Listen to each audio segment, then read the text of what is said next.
Hello, নমস্কার সবাইকে। আমার আরও একটি ব্লগে আপনাদের স্বাগত জানাই। তো আমি এসে গেছি আরও একটি নতুন ব্লগ নিয়ে। আজকে প্ল্যান আছে সবেদা পাড়বো। গাছে অনেকগুলো বেশ সবেদা হয়েছে। তো চলুন তাহলে সবেদা পাড়া যাক। আর এই যে যাওয়ার সময় একটা পেয়ারাও পেড়ে নিলাম। চলুন তাহলে। এই যে এটা আমাদের বাগান। এই বাগানের ভিতর থেকে যেতে হয়। অনেক রকমের গাছ আছে, মানে বেগুন গাছ, এই যে অনেক রকমের গাছ আছে। তো আপনাদেরকে পরে একদিন দেখাবো।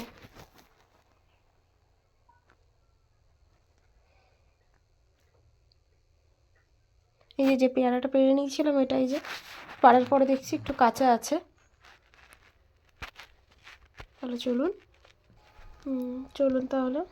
এই যে দেখুন টমেটো হয়েছে, এখনও কাঁচা, একটু কয়েকদিন সময় লাগবে পাকতে, তাও আপনাদেরকে দেখালাম। এই যে কি সুন্দর হয়েছে দেখুন, বেশি না, অল্পই হয়েছে, তাও বেশ ভালো। বাড়ির টমেটো তো, কোনো সার বা কিছু ছাড়া।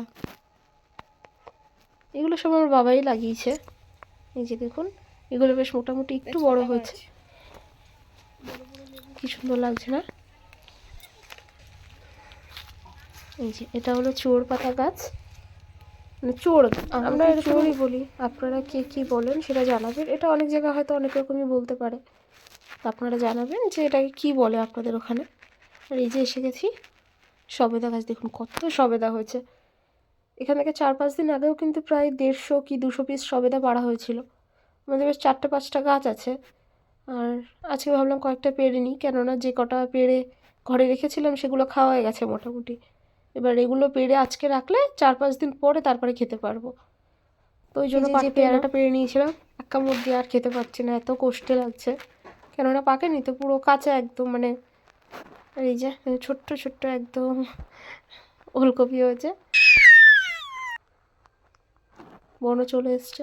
ওই পারবে, কারণ আমি তো আর গাছে উঠতে পারবো না, বা নিচে থেকে আর কি এগুলো খুঁটে খুঁটে সব রাখবো। রাখ। এই যে প্রথম সবেদা, বড় ছোট মিলিয়ে অনেকগুলোই আছে, বড় বড়ও হয়েছে। বড়গুলো তো কয়েকদিন আগে তুলে নিয়েছি, এই জন্য না এখন আর মানে খুব বেশি বড়গুলো আর নেই। তা ওই যে দরকার বলে কয়েকটা পারছি।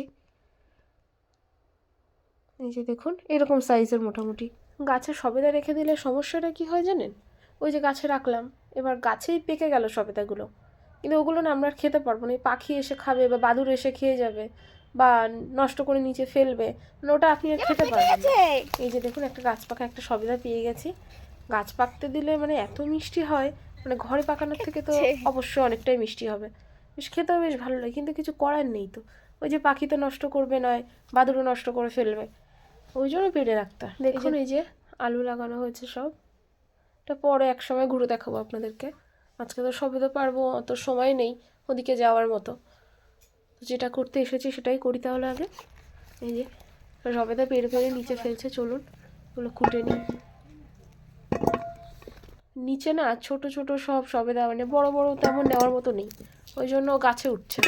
গাছে উঠে যদি উপরেরগুলো পারা যায়, ওই যে উঠে পড়েছে গাছে উপরেগুলো, মানে অনেক উপরে তো সবসময় পারা হয় না, উপরে বেশ মোটামুটি বড় বড় আছে,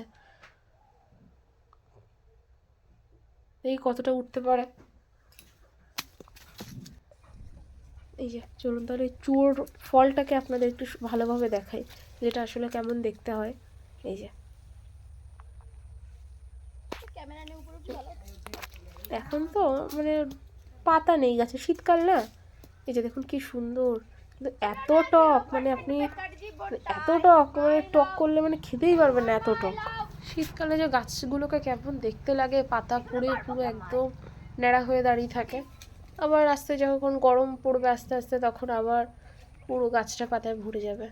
এই যে ফলগুলো আছে, কিন্তু না খাওয়ার মতো না, কেননা পোকা লেগে গেছে বা একটু খারাপ, এখন ওই জন্য আর তুলি না, খাই না। এই যে দেখুন বেশ অনেকগুলো পেরে নিয়েছি, খুঁটে নিচ্ছে। চলুন তাহলে, যা পারা হয়েছে এটাই যথেষ্ট। এই যে ইনি আমাদের সঙ্গে এসছে ঠিকই, কিন্তু আর বাড়ি যেতে চাইছে না, ওখানে একটু একটু রোদ্দুর পড়ছে গায়ে, ও বেশ ভালোই আছে ওখানে, আর যাবে না। ওই যে ওর মেয়ে ডাকছে, ওটা আমার ঠাম্মা। কই চলুন তাহলে, এগুলোকে এবার ঠিকঠাক করে রাখতে হবে যাতে পেকে যায় 3-4 দিনের মধ্যে। এটা কী করে রাখে জানেন? কোনো বালতি বা গামলায় এটা রাখতে হবে, যাতে মানে একটু গরমে গরমে না পেকে যায় আর কি। এই যে আগে যেগুলো রাখা হয়েছিল খড় দিয়ে, এই যে তার মধ্যে 3-4টা আছে, এগুলো বের করে নিই। এগুলো না নিচে রাখলে তো এটা তো খুব হয়তো কালকে কি পরশু দিন পেকে যাবে, নিচে রাখলে আর বের করতে পারবো না, ওই জন্য এগুলো বের করে নিচ্ছি। নিয়ে এবার এগুলোকে দিয়ে দেবো সুন্দর করে, যাতে পেকে যায়। এই যে দেখুন কীভাবে দিতে হয়, এক এক করে সব দিয়ে দিচ্ছে। কিছুটা দিয়ে উপর থেকে একটু খড় পাতা এগুলো ছড়িয়ে দিলাম, আবার একটু দিচ্ছি।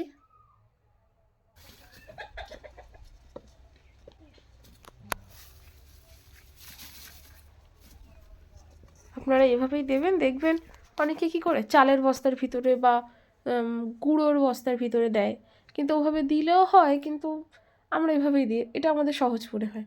আপনারা এভাবে দিয়ে দেখবেন। এই যে বাড়িতে অনেক মুরগি হাঁস মুরগি আছে, তো ওরা মানে ছড়িয়ে ফেলে পা দিয়ে আর কি, তো এই জন্য একটা ভারী কিছু চাপা দিয়ে রাখতে হবে।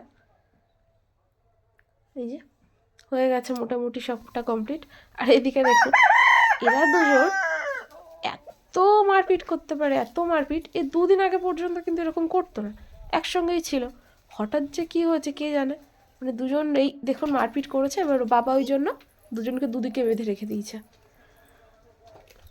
যে হাতে একটু তেল দিয়ে নিচ্ছে, কারণ সবেদের কষ তো আপনারাও এটা করবেন, যে সবেদের কষ যাতে হাত মানে কোনো কিছুরই কষ হাতে লাগলে না একটু তেল দিয়ে দেবেন। কি খাচ্ছে কি খাচ্ছে? আর এই যে দেখুন কত হলুদ তুলে নিয়ে এসছে বাবা, ঠাম্মা তো হলুদ ছড়াতে বসে গেছে। ঠাম্মার হাতে না কালকে অনেকটা কেটে গেছে জানেন, ওই জন্য আমার বোনও বসে পড়লো ছাড়াতে। ওগুলো হচ্ছে আগের দিনের, কত হলুদ দেখেছেন, এই হলুদগুলো সব শুকিয়ে আবার ভাঙাতে হবে। আর এই যে হলুদের মূলগুলো, এগুলো আবার বৈশাখ মাসে আবার লাগালে আবার তা দিয়ে আবার নতুন হলুদ হবে। চলুন তাহলে আজকের ব্লগটাকে এখানেই শেষ করা যাক।